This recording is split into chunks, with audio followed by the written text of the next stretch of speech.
All right, good morning, everyone. Thank you so much for joining us this morning. I'm just going to give another few seconds for everyone to kind of jump in here, and then we will go ahead and get started with our presentation.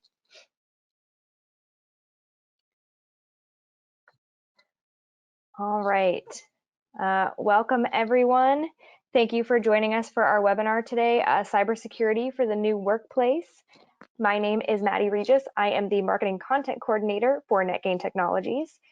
And I'm going to go ahead and have our speakers introduce themselves today. So I'll go ahead and start off with Tim.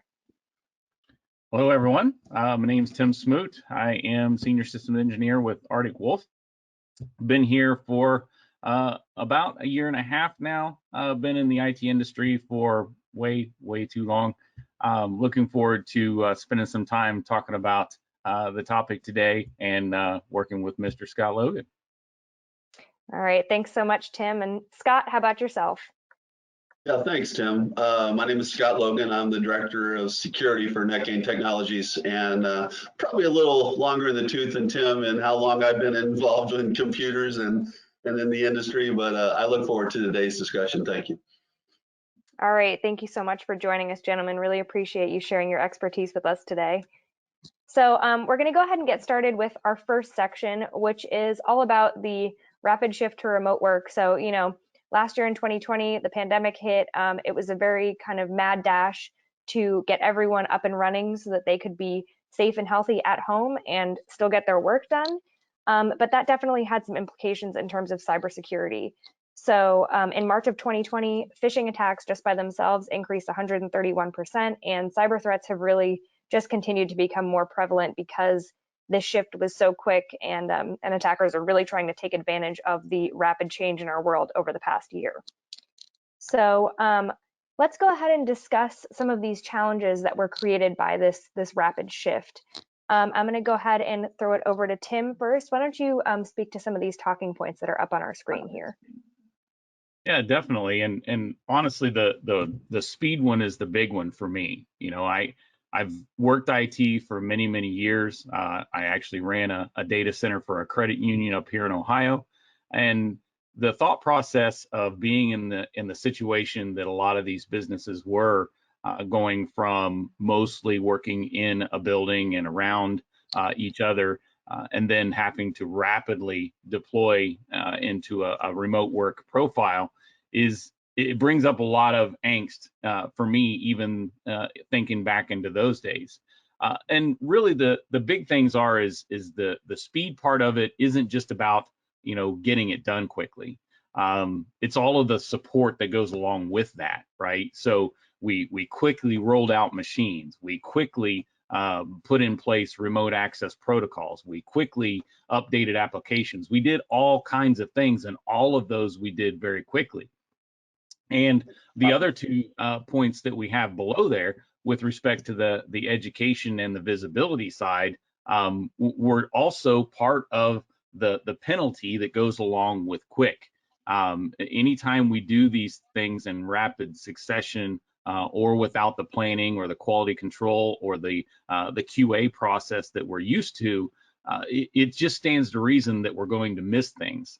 And at the same time, we have to look at it in a different view from the standpoint of maybe we didn't miss anything.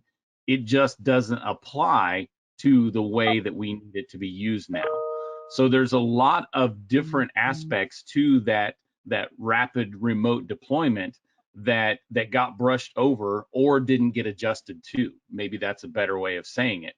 So we need to think about it in that context as we start to come back into the buildings, or even change our standards for those that are going to remain working remote to increase that visibility to actually adjust and make those standards and QA processes more definitive. Absolutely. Scott, what do you have to add to these bullet points and what Tim has already shared? Well, Tim's right. It was a knee-jerk reflex to work remote. IT teams were put in a very difficult situation of, hey, I need all of my workers now to be able to work from home or work in some level of remote access. And a lot of the responsibility of the IT team was to get it functional, to get it accessible. I can get to my shares, I can get to my files, I can get to my applications. And that was where the necessity was. Not a lot of security was in that strategy. But not a lot of ideology behind how I'm going to keep my data protected. I just need to make it accessible. And it was just a very unfortunate situation for a lot of ITs. And another problem to that is a lot of organizations never matured from it. They left it in that state, which had vulnerability, it had level of compromise associated to it. Maybe it never happened.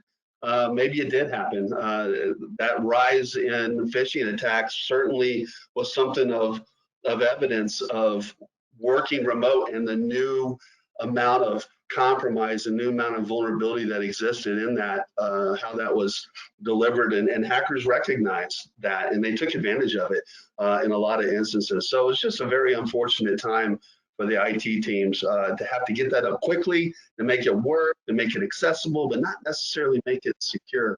Certainly a struggle for a lot of the businesses. And then the visibility of things became minimal. When everything was working within the office, the IT teams had the ability to recognize and keep all of their assets up to date, make sure their signatures were up to date on their antivirus programs. A lot of that became lost in a remote workforce.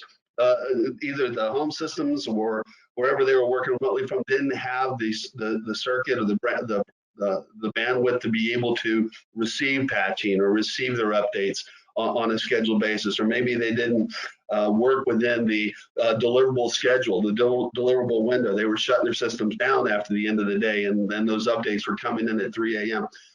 A lot of visibility was lost. Workers, the IT teams just could no longer be able to control those assets. And that's certainly just an element of challenge that a lot of businesses face in this process of moving to remote work.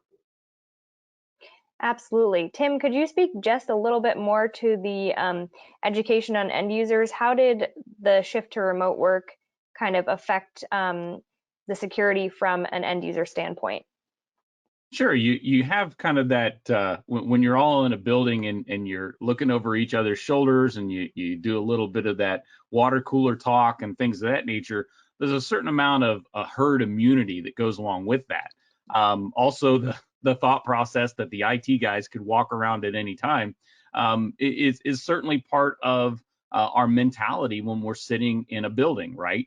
So, you know, when folks would get phishing emails or they would see something weird that didn't look right, it was not unheard of for them to look over their shoulder or yell over the cube to someone beside them and say, hey, did you get that email from IT asking you for your password?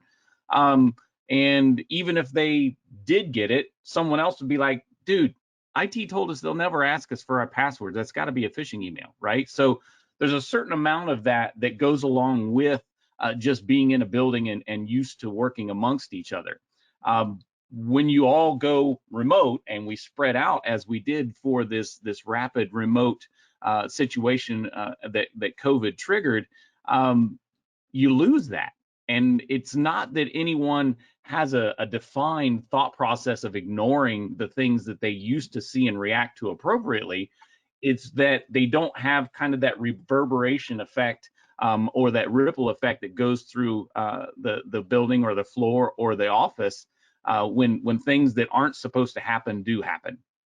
So education also, when we think about it in real standards, back to the phishing the phishing criteria you mentioned earlier and showed the stats for, you know, we as a group, we see that visibility side, we see that some of those things are picking up. The IT department reacts to that and says, hey, let's have some phishing training.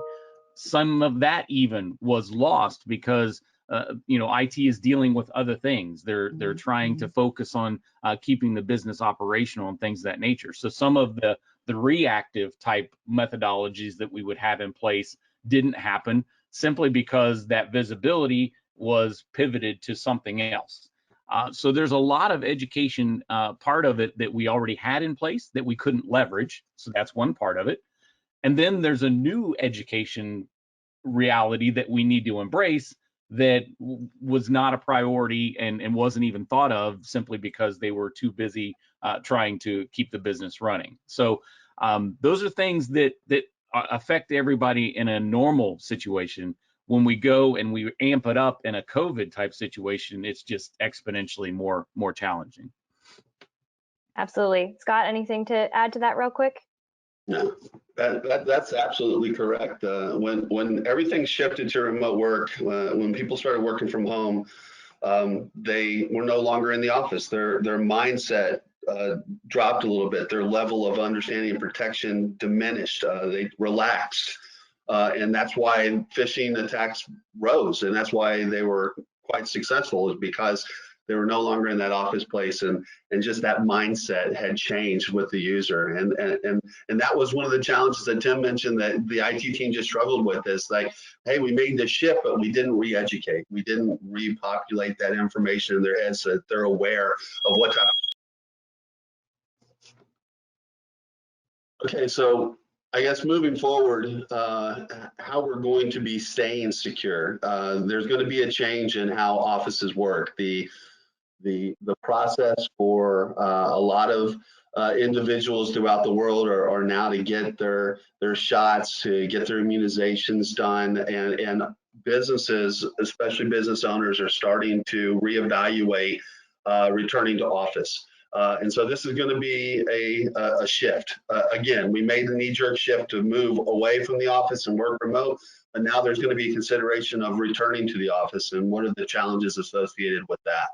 So Maddie, if you're still online, go ahead and flip to the next slide.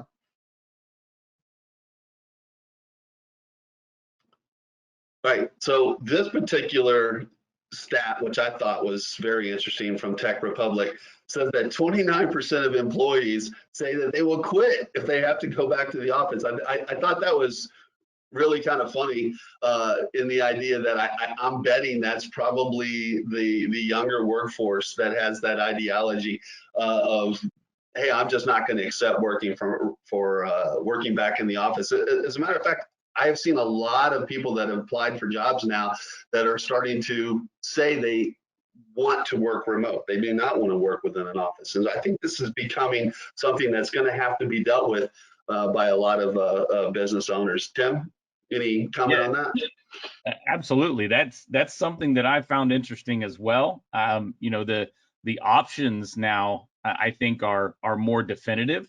You know, there's been some road laid, if you will, that has proven that working from home is a viable option. You know, the majority of businesses did do that evolution or did make that adjustment, and that allowed them to keep running their business. You know, if we look at the economic impact, a lot of that impact wasn't necessarily associated with businesses shutting down.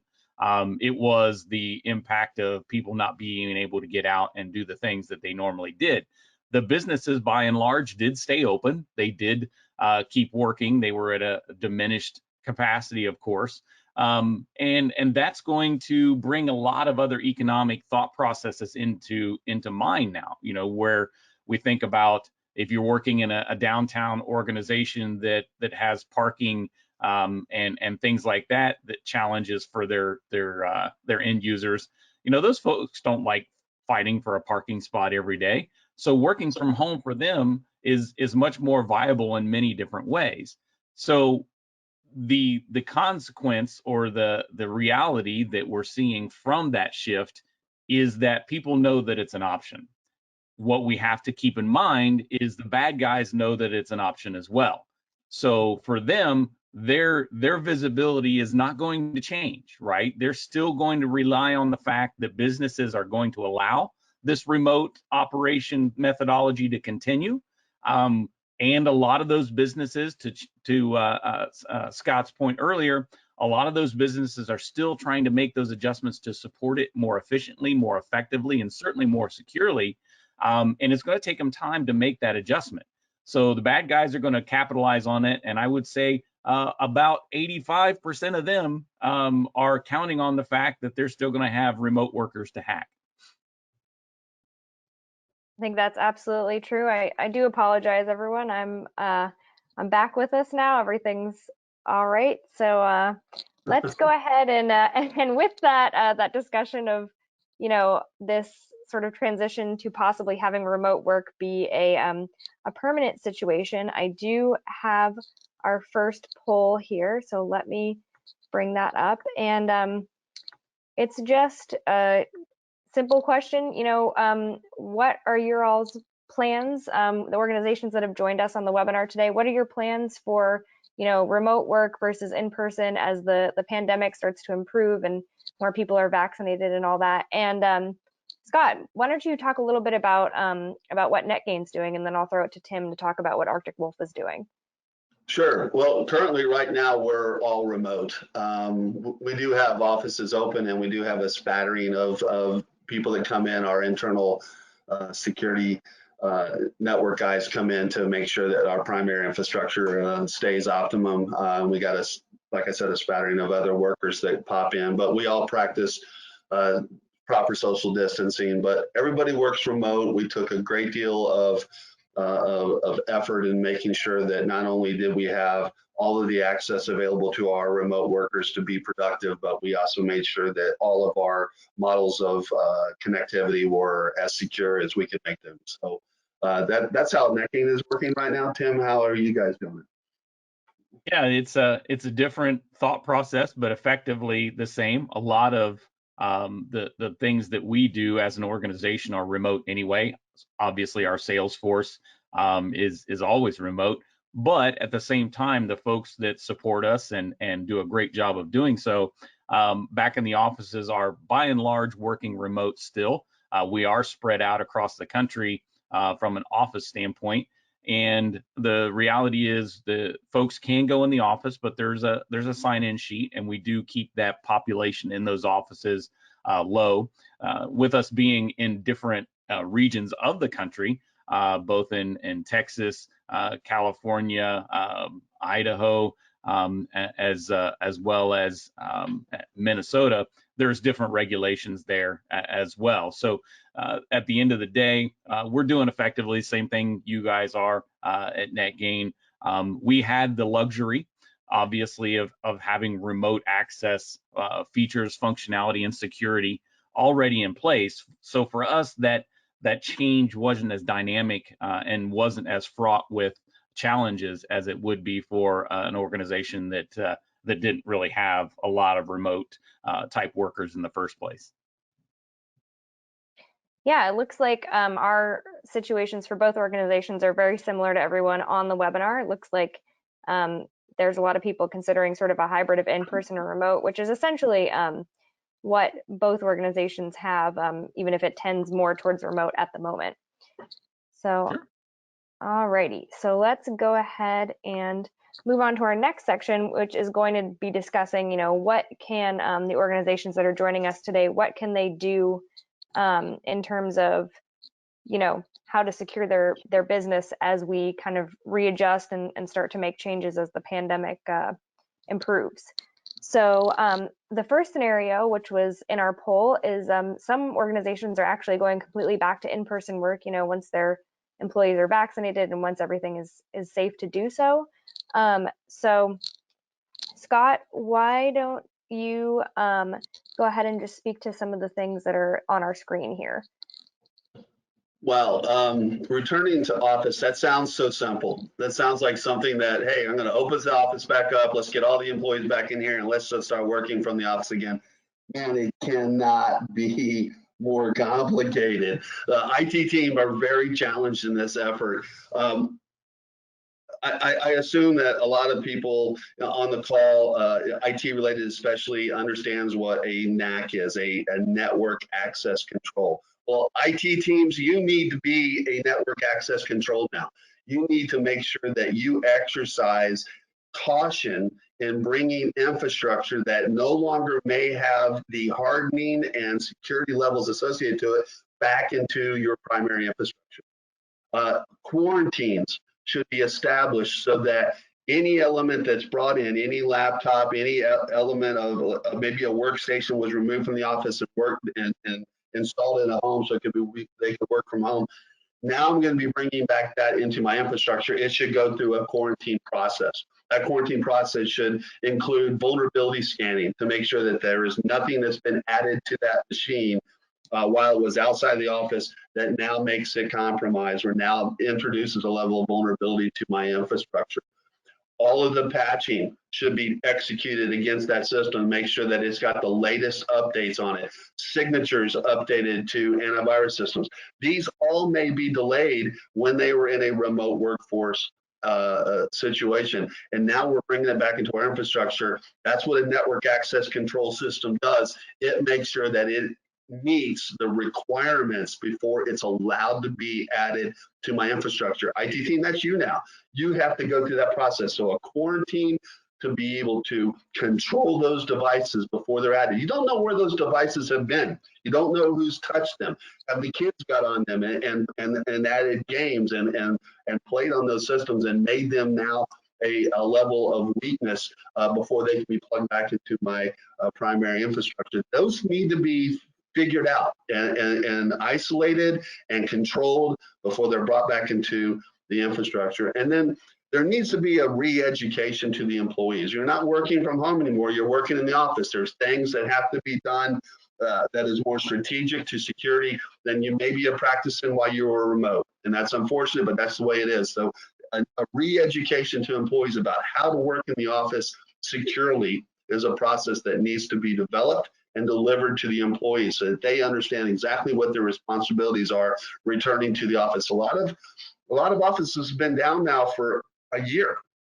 Employees have been working remote for a long period of time. Working back in the office may not be as simple as turning the lights on and allowing people in the door. Absolutely. I think it'll definitely be an adjustment in all ways. Tim, what do you have to add to those points? You know, Scott's point about bringing those machines back in and assessing them is tantamount, right?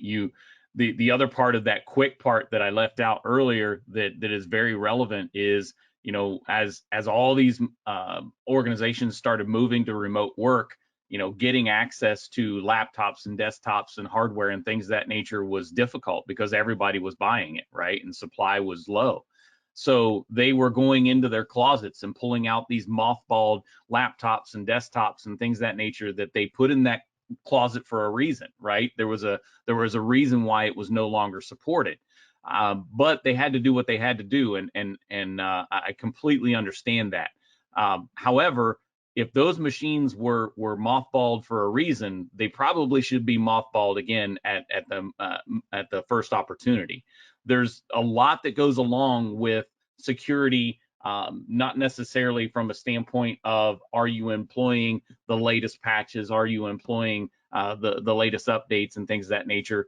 The other part of it is this machine even securable? Is it even capable of being part of our organization and being supportable from both a hardware, software, and security aspect? If the answer to that security aspect question is no, but the other two questions is yes, it still needs to not be here, right? So we have to, again, keep in mind that things could have happened in those remote locations that we were not aware of.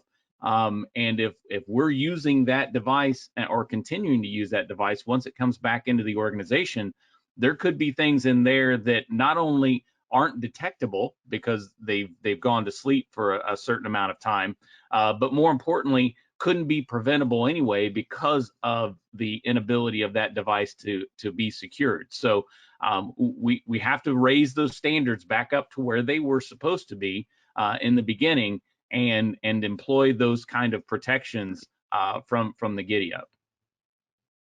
Absolutely. And speaking of devices and security, we've got an interesting question here, which I think is a good point to bring up. Someone's asking, how has bring your own device BYOD impacted cybersecurity problems? So Tim, maybe you could speak a little bit to that.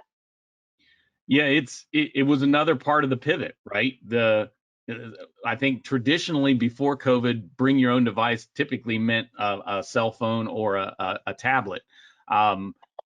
When there was a shortage of hardware out there, if you had a laptop at home, a lot of IT departments were giving you access remote wise, you know, to use remote assets for the business so you could keep running. Again, not because they technically wanted to, but because they had to, right? So bring your own device is a challenge even in normal times. The reality is that people, and myself included, people certainly want to be able to use the same device all the time because they get used to it. It operates the way they expect it to.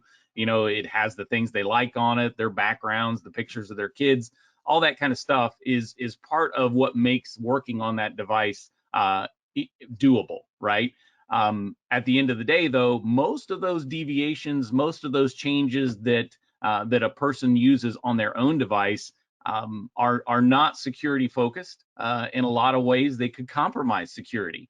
So, Scott mentioned earlier, games that are installed. We've got ad blockers, and we've got plugins for our browsers, and we've got list goes on and on and on. Your coupon systems and all the rest of that stuff.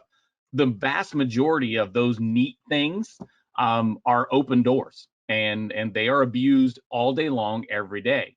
So when we think about bring our own device, we can say that the answer to that question can be yes.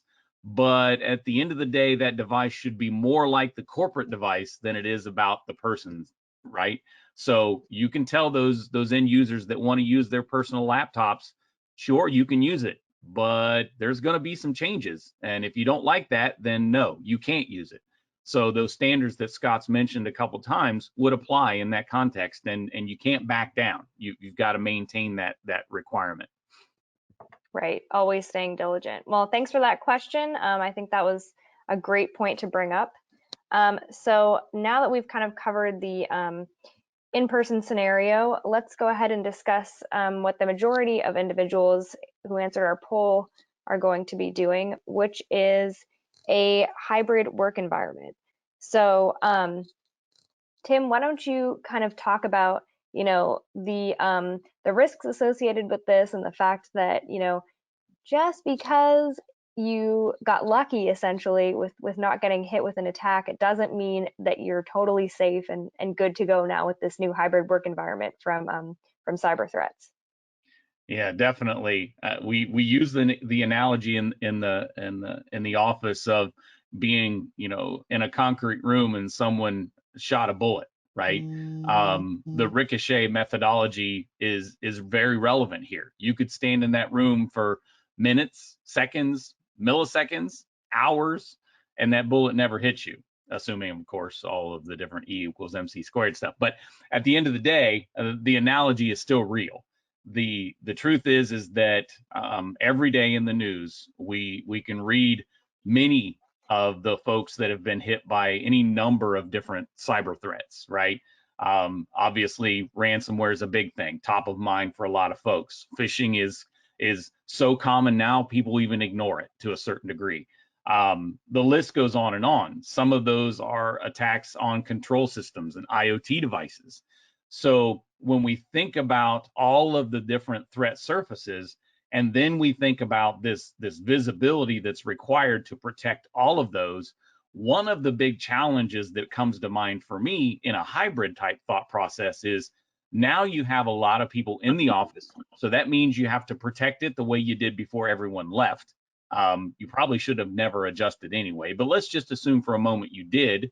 And you focused on protecting your remote workers because you knew that was the biggest challenge. That's a logical movement. That's a logical shift. Obviously, with shore-handed IT departments, that was something that they had to do. That pivot was real. When we go to hybrid, now you have to think about your vision, right? Now I have to look at the internal just like everybody's here, but I have to look at the external just like everybody's external as well.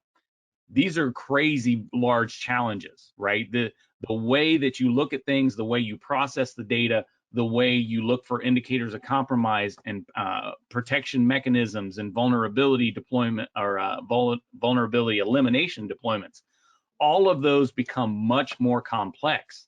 And we can't back away from the fact that complexity is still required, right? We still have to do it even though it's difficult. So whether you do rolling type updates and verifications of those updates being employed. You bring in a tool or a service to verify and help you keep that focus on those different aspects of that visibility. All of those are logical ways of doing it.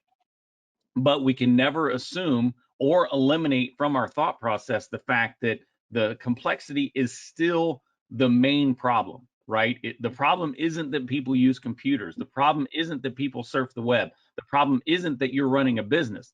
The problem is that there's so much complexity that it's very difficult to maintain the appropriate visibility and react accordingly when the bad guys are doing things they shouldn't do. So making sure that that adjustment, not only in the investment of time, but also in the investment of the assets to help you maintain that visibility is paramount. Absolutely. Scott, what do you have to add to that? I thought that was exactly correct. Just because you successfully ran a stoplight and didn't get T-boned doesn't mean it's okay to run a stoplight. Businesses need to understand that probably 75% of those online that are on this webinar probably quickly adjusted to a remote workforce. If they're going to maintain that as a consistent, then in a hybrid approach, then they need to reshift their security and appropriation for it. And there's changes that should be done to that. There's elements that need to be added to the security posturing that secures a remote workforce. Absolutely. Let's get into some of these elements here. Let's kind of discuss, what are some of these specific security measures that organizations can look into and start adding to their security plan. So Scott, I'm going to throw these first 4 points over to you. So let's cover these ones. The endpoint monitoring, we mentioned earlier about loss of visibility, and in a remote workforce, in a hybrid environment, there are going to be assets that are lost. They're out of vision to the IT team. Being able to extend monitoring to those assets is vital. We have to understand where threat comes to those assets, and so that threat can be eliminated. You have to remember that in almost all remote workforce, connectivity involves VPNs, in which they have a secure connection back to their private network. That's great. That's a great way of establishing remote connectivity. But that also means that that's an open tunnel for threat to process back into my primary infrastructure. So I need to keep eyes on my endpoints. I need to understand what's happening with my assets, even if they're not within the office. That's something that's normally occurring within the office, but in a remote workforce, it may not be extended. That's a vital part of it. Restructuring my cybersecurity strategy about working remotely is imperative. It's a necessity, not only, excuse me, in the element of procedure and policy, but in control, in the safeguards that we use to protect our remote systems. That is a necessity of improvement. How we utilize a VPN, for example. VPNs should be structured and enabled simply because of the connectivity. They should be secured. Elements like multi-factor association associated to the VPN connectivity would be a strong cybersecurity strategy to help protect that connection and connect that protocol.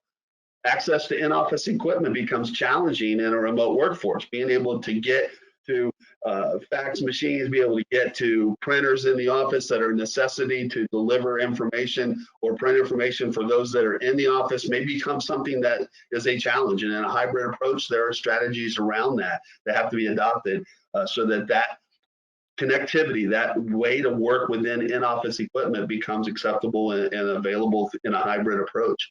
And then the vulnerability scanning, I can't stress enough before bringing anything back into the infrastructure that vulnerability scanning occurs, but in a hybrid approach, it should also continue to occur. We should be doing vulnerability scannings of our assets as they exist in that remote workforce and not wait till they return to the office to understand if new weaknesses have been leveraged to those devices. It's a whole different shift in security approach. It's not a different shift in how we work. We're doing this. A lot of us are working remote. We're in a hybrid approach, but we need to restructure our security so that we remain secure. That level of just moving to a remote workforce and making it acceptable or accessible to the business was important, but now it's definitely time to lock it down and make sure that we're practicing proper security controls in that hybrid market. Definitely. Tim, have anything to add to those points? No, not a lot really. The one thing I was going to say is on that restructuring the cybersecurity strategy. I think a lot of times we assume that the strategy gets rolled out and that's pretty much the way it is.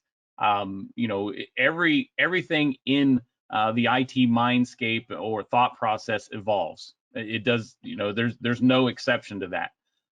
Some of the things that we forget about is doing the things that make cybersecurity tick, but more importantly, doing the things that embrace what cybersecurity means, right? And the fact of the matter is the bad guys are continuously evolving what they do and how they do it. So our cybersecurity strategy and structure should continue to evolve as well. Scott mentioned things like MFA. Those are great additions to that operational environment from a security standpoint. However, the bad guys have pivoted and they leverage things like social media and LinkedIn and that kind of stuff to thwart those MFA implementations. They're leveraging the good old way of doing social engineering in order to get past those roadblocks. That doesn't mean you deny or do not employ something like MFA.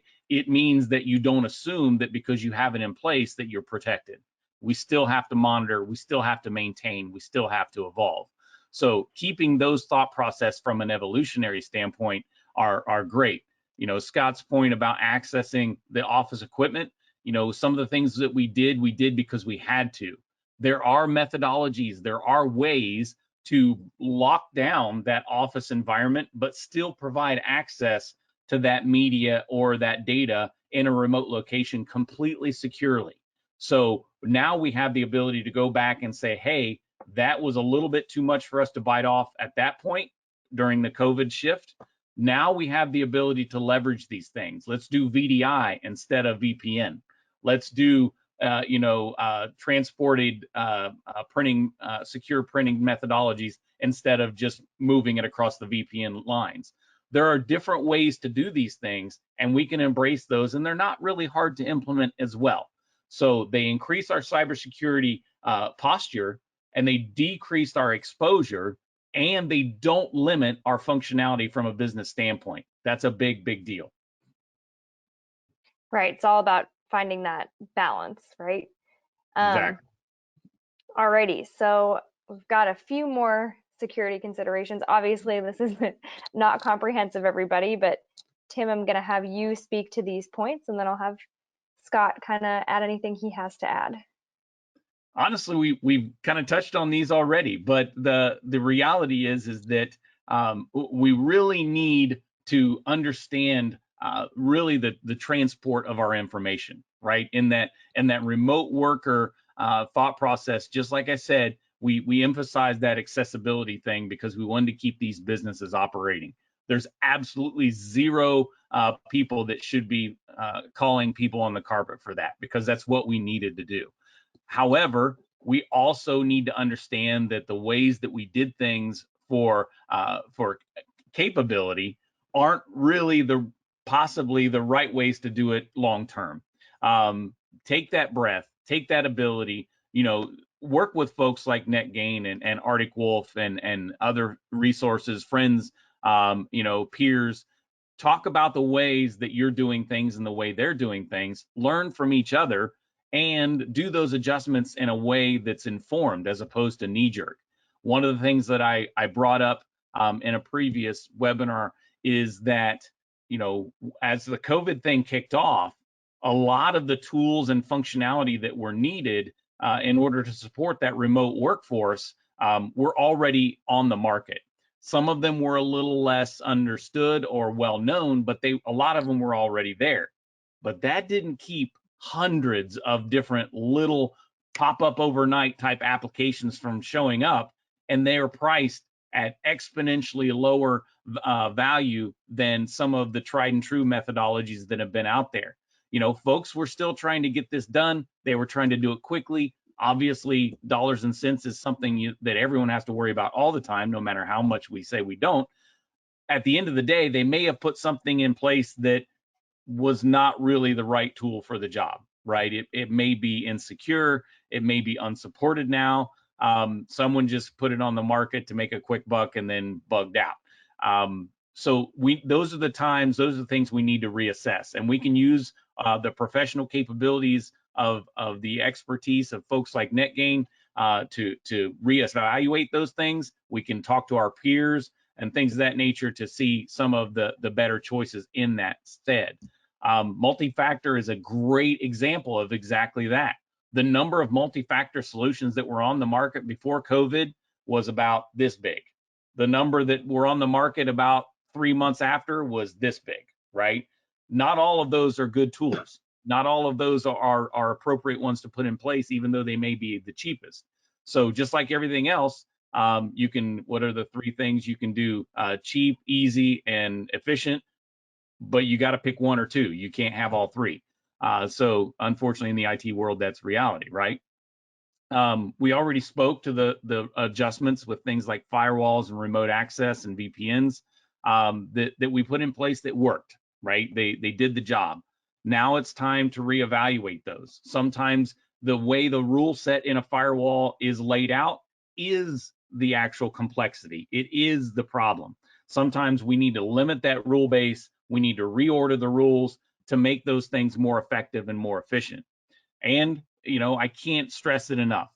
Sometimes we have to lean on the professionals that do this day in and day out, right? The folks that their whole job is knowing what's right for you as an organization. It's great to have the ability to jump into Google and do research and things of that nature. But you guys are wearing hundreds of hats, right? You've got so many projects going on.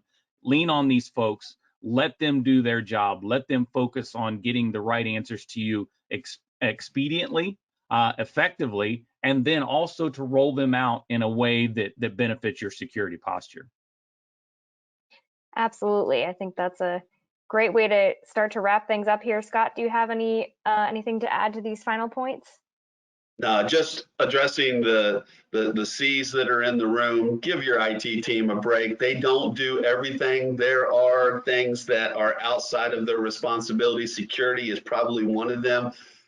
Don't put them in a situation where they will fail. Utilize resources that will help them be better and make sure that your enterprise is functioning the way it needs to and securely. Absolutely. So now that we are kind of wrapped up with our content here, I'm going to go ahead and open the floor to questions. So we've got a couple on the docket here, but feel free to submit any last minute ones that you have. So, all right, let's see. So the first question that we have is, if a remote worker gets malware on their computer and it gets onto the company network, where does the liability fall? Scott, I'll go ahead and throw that one over to you. It falls to the business, and it falls to the business owners, because it's your responsibility to educate your employees on how to be protective against malware from being introduced into their systems. The onus does not lie to the individual that allowed the malware to exist. There are strategies and responsibilities that a business has to secure their devices, to element or to apply an element of security to the assets, and to supply an element of understanding and education to the employee. The responsibility lies to the ownership of the business. Yeah, I think that's a pretty straightforward one. Tim, you have anything to pop in there, or I think that one's pretty that's quick exactly and dirty. right. I think one of the things that dovetails into that are things like compliance requirements, FFIEC, HIPAA, CMMC, all the rest of those different government bodies or regulatory bodies make that information pretty clear. It is always the business responsibility. There are checks and balances that are put in place in those CIS controls, for example, that allow an organization to be prepared for those kind of situations. So, when you're looking at a way to shore up your business, as well as a way to drive forward with security posture. Leveraging not only the regulatory requirements that you have to do as a business, like FFIEC and HIPAA or CMMC, for example, but also targets that you as an organization want to do in order to maintain and continue forward on security posture, which would be things like CIS and NIST controls that help you answer those questions and already have implemented or documented ways to address those, so it doesn't sneak up on you. You're effectively taking care of that problem before you have to face it, and which is why a lot of those controls were put in place to begin with. Absolutely. I think the NIST is a great asset for everyone on the webinar to keep in mind for best practices. Alrighty, so let's see here. We've got another question. Okay, Scott, I'm also going to throw this one to you. So you had mentioned VPNs, both of you did, throughout the webinar for remote workers. So how safe are VPNs in home networks? That's what this person wants to know. That's a really good question, because a lot of businesses just simply reached out and provided VPN access to employees working remotely without the element of understanding the security of it. And when you work from home, first of all, are you working with an asset that's been hardened and delivered by the company? If you're not, then that is an incredible amount of vulnerability that you've just added to your infrastructure. You've got an asset that is not secure that now has an open channel to your private network. That's a problem. Plus, you don't know what's going on in the home network. What else is connected to a probably very flat network that has connectivity across everything that sits on it? The Alexa device, the home TV, other PCs at home, that all are flat in connection to now an office system that has connection back to my private network. So there's a lot amount of security that has to be instilled in before you provide a VPN access to a remote worker working from home. Yep, absolutely. Tim, anything to add there? The reality is that VPNs are great. We've been using them literally forever. However, that literally forever comment is also the reason why VPNs are a challenge. The truth is that a lot of the VPN solutions that are out there today have the ability for you to establish control over that machine and requirements on that machine before that VPN is established. They can limit access to outside networks when they're connected to you. That's a great way to lock down those problematic systems on that local network. It doesn't 100% prevent those things, but it definitely does limit that tunnel. Secondarily, you can also enforce requirements for antivirus and set different application sets that need to be on the machine before the VPN client even establishes. Those are things that are built into most good VPN solutions from Cisco, Fortinet, and a few others. That stuff's been there forever. Sometimes it's a little difficult and problematic to get implemented because it does limit. It's doing exactly what you set it up to do. However, you don't back down. Those are things that were built into those systems for a reason, because we recognize that those challenges that Scott mentioned on those home networks exist. So 100%, if you're in a BYOD, which we mentioned earlier, then enforce those requirements.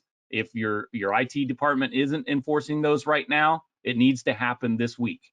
If it's problematic and it causes challenges, those challenges are pretty easy to get over, right? You make your folks on those BYOD systems install an antivirus client. You let them know that they're going to be limited when they're connected. They can adjust around that, and the job is the job, right? So sometimes they're a little bit of a bump in the road to get implemented, but they're the right way to do it. The last thing I would say is, we mentioned earlier, and Scott is great at mentioning this on a regular basis. It doesn't hurt anybody to educate people, right? Some people don't understand what kind of malware and issues that are associated with games. They don't understand the challenges on getting in their chat rooms and their social media platforms and things of that nature. Some of that stuff is very, very easy to prevent if all we do is walk people through them and give them some context. Once they see that, and recognize it's a way for them to protect themselves as well as your business, then everybody wins, right? So we don't need to think about it in a singular form. We need to think about educating our people on cybersecurity across the board. Protect themselves, they'll protect you, and everybody wins at the end of the day. Definitely. End users are a first line of defense. I always hear you all say that in the security industry. All right, so we've got one more question. I'll throw this one to Tim first, since I've been throwing him to Scott first a lot. How important is cybersecurity insurance, especially for the small to medium-sized business space? It can be paramount for some customers, because the reality is that without it, they can't get certain contracts, right? So sometimes it's, I gotta have it even if I don't want it. Truthfully speaking, though, insurance is one of those things that can be complicated to evaluate. There's lots of cybersecurity insurance providers out there. What you need to do with them is the same thing you do with your car insurance, your homeowner's insurance, all the rest of that stuff, is you need to see what the features include, right? And make sure they line up with what you're trying to accomplish with respect to that cybersecurity insurance investment. The other thing that goes along with that is a lot of those regulatory and compliance requirements I mentioned earlier. You have to understand that the expense associated with cybersecurity insurance could be a direct reflection of your security posture. So if you're an organization that hasn't made investments in something like SOC as a service or security operations deliverable, or someone like NetGain helping you out, then your prices could be exponentially higher. That doesn't preclude that cybersecurity insurance from being valuable, especially in situations where a large incident has happened, right? There's a lot of things that are in place that the government has worked with these cybersecurity insurance providers to assist with, and things like ransomware and things of that nature, that makes working through that process a little less painful. Not necessarily from a getting infected with it standpoint, but from a recovery and a business operations side of the coin. So where is the value, or is it valuable? Yes, it very much is. Are folks doing it across the board? Not yet. I believe it probably will pick up more and more as more of these breaches happen. The last thing I'll say on that, honestly speaking, is, kind of goes back to that whole bullet ricocheting in a room thought process. Don't assume because you're a small organization, or you're a little bitty one customer or one type product manufacturer out in the middle of nowhere, that you're not a target. Matter of fact, you're probably one of the best targets, because for you, those kind of breaches are very, very difficult to recover from, and the bad guys know that. So they're not worried about taking your data and selling it to someone else. They're worried, they're taking the investment of time to encrypt your data and sell it back to you. So cybersecurity insurance helps with that. They help you understand the impacts and the realities of that. They align their methodologies with government regulations from a ransomware payment standpoint and things of that nature. So there's a lot of questions that they can answer, a lot of methodologies and functions they can provide that are very, very difficult to wade through as an individual organization. Definitely. All right, we're running out of time here, but we've got a couple more questions. So I'm going to just go ahead and throw this one over to Scott. So this has got some acronyms that are over my head. But for the SOHO, is it better to install the VPN like NORD on the router versus the individual device? I think that's a pretty technical question, but Scott, why don't you, I'm sure you can handle it. Yeah, the SOHO firewall devices are a smaller footprint firewall that can be utilized and leveraged in remote workforce, remote workspaces. And that's probably where you want your VPN connectivity to initiate, not behind it. I think it's a good strategy to have those SOHO devices utilized if you can afford to have those firewalls distributed to your remote workforces. Otherwise, execution at the client level is a necessity if you don't have them. But I certainly like the idea of leveraging SOHO devices and utilizing VPN at that connection. That's more of a direct VPN or an online VPN than a client VPN. Okay, cool. Well, hopefully that answers that individual's question. And one more, I think we've got time to just squeeze it in, and I'll give this one to Tim. So someone was following up kind of about that question about the liability if an individual gets hacked. So they're asking, let's say the company takes all the proper protocols and procedures, but an employee still gets hacked or allows malware onto their device. Are the business owners, are they still the ones that are liable for that? Is it basically just no matter what happens, because it's the business entity altogether, they're still the ones that are liable? Unfortunately, the answer is definitely. If you're allowing that user to access your network via a username and password or a VPN topology, then you're still on the hook for it. There's certainly ways for you to make sure your users know that you deem them responsible from a, hey, protect yourself the way that we've told you to protect yourself, goes back to that education discussion we had earlier. But at the end of the day, if you're letting them in without stipulations, things like verifying that they have the right things in place, it's going to be a responsibility item on the organization. Yep, that makes sense. Hopefully that clarifies that for that person. And we're almost out of time here, so I'm just going to go ahead and wrap up and say a big thank you to Tim and Scott for sharing your expertise.